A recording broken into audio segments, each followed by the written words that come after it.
Rob, Super Rugby round 13 this weekend. Not the best sort of string of matchups, I suppose. The North-South derby between the Stormers and Bulls and the Crusaders versus Waratahs are probably the two big clashes.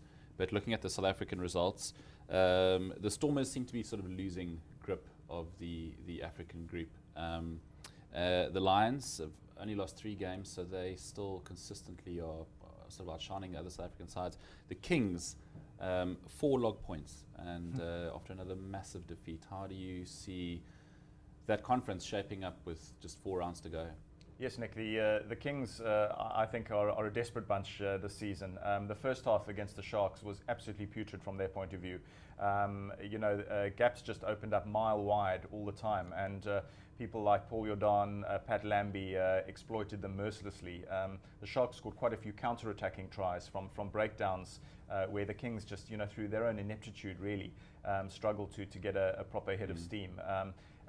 The trouble was, of course, that the Sharks stepped off the pedal a little bit, understandably, in the second half. They've done an awful amount of travelling in the last few weeks, have played lots and lots of games on the trot, and I always felt that they would probably, just knowing that the game was completely in the bag, so the second half became a little bit sort of a stalemate in a sense. You could say maybe the Kings showed a tiny bit of resilience, but lots of positives from a Sharks point of view. They are certainly visiting the try line quite a bit more in the last few weeks, which is a good development for them going forward, looking at the knockout phase. Pretoria, unfortunately, produced a game that was almost every bit as dreary as Richard Lowe in his rather frank New Zealand analysis. I think he described South African derbies as goat excrement, or used the word not quite as complimentary as that. And he was almost proved correct, because that was pretty grim viewing. It was a typical tough, tight South African derby, but attacking flair was almost non-existent.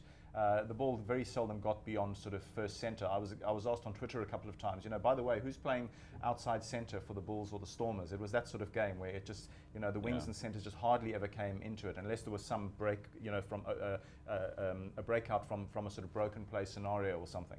But very disappointing, So the one good thing is the Bulls won't care about the quality of the contest. They will just be extremely happy to have got one over the Stormers after being thrashed at Newlands in the first round. It showed how much they've actually developed, and I must say, I thought their pack, maybe bullied is a slightly strong word, but certainly got physical superiority over a fairly highly touted Stormers pack, who've been left with more questions than answered, especially I think in terms of their set piece, which has really gone to pieces a bit, and they were absolutely blitzed at the breakdown as well. That's another area the Stormers have been poor for several weeks, so I think their shares have dipped a little bit.